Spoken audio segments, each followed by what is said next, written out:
balitang pambansa.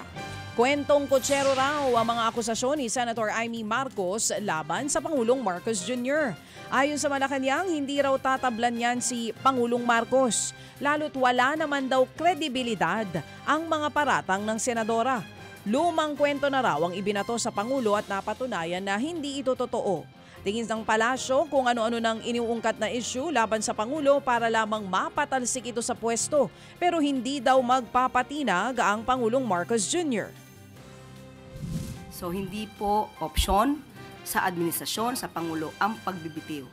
Ang Pangulo ay matapang na haharapin kung ano man ang suliranin ng bansa. At sila mga nag-iingay, sila ay ingay lamang.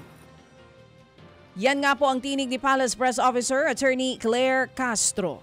Samantala, ibinasura po ng Korte Suprema ang petisyon ni Senator Ronald Bato de la Rosa na obligahin ng Ombudsman na ilabas po ang warrant of arrest ng International Criminal Court o ICC. Inilabas po ang desisyon na yan sa unbanked session ng Supreme Court kahapon. Sa kabila naman ito, pinagkokomento sa loob ng 10 araw ang mga respondent, kabilang na po si Ombudsman Boying Remulla. Sa isang Facebook post, sinabi ng legal counsel ni Senator Bato na si Attorney Israelito Torion na iaapela nila ang desisyon ng Supreme Court. Muli namang nanindigan si Ombudsman na may warrant of arrest ang ICC laban kay Senator Bato. Sa katunayan, may kopya na raw siya nito pero hindi pa niya isinasa publiko.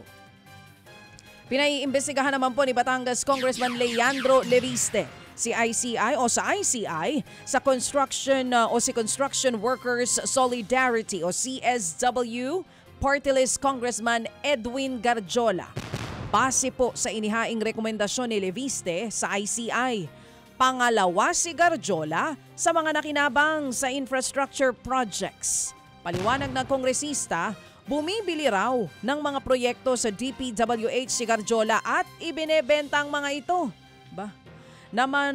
Sa mga kontraktor para makakuha daw po ng 25% commission. Wala pang tugon sa News 5 si Garjola kaugnay ng alegasyon ni Leviste. Ayon naman po sa ICI at sa DPWH, iimbestigahan nila ang nasabing rekomendasyon. Hindi daw ugali ng isang Pilipino ang inasal ni Senadora Amy Marcos nang hayagan itong sabihin na nagdodroga daw ang kanyang kapatid kasama ang asawa na si First Lady Liza Araneta Marcos, pati ang kanyang pamangkin na si Congressman Sandro Marcos. Ayon po kay Lacson, dismayado siya sa ginawa ng senadora na tingin niya ay pamumulitika lamang. Hindi raw issue kung totoo o hindi ang mga paratang sa Pangulo. Pero mas mainam daw sana kung inilabas ito ng senadora sa tamang forum at hindi kailangang ipagkalat sa harap ng libo-libong mga tao. Medyo napaka-un-Filipino kasi tayo, nakakasaksi tayo ng pag-aaway ng magkakapatid. No? Pero yon nakakonfine sa bahay. Kung hindi man, merong umahantong sa siraan behind the back. Pero yung magsalita ka sa harap ng 600 tao sa luneta, parang sa akin, hindi ka tanggap-tanggap bilang isang Pilipino. Mga kapatid, brothers and sisters, saan ka pa? Dito na tayo sa totoo.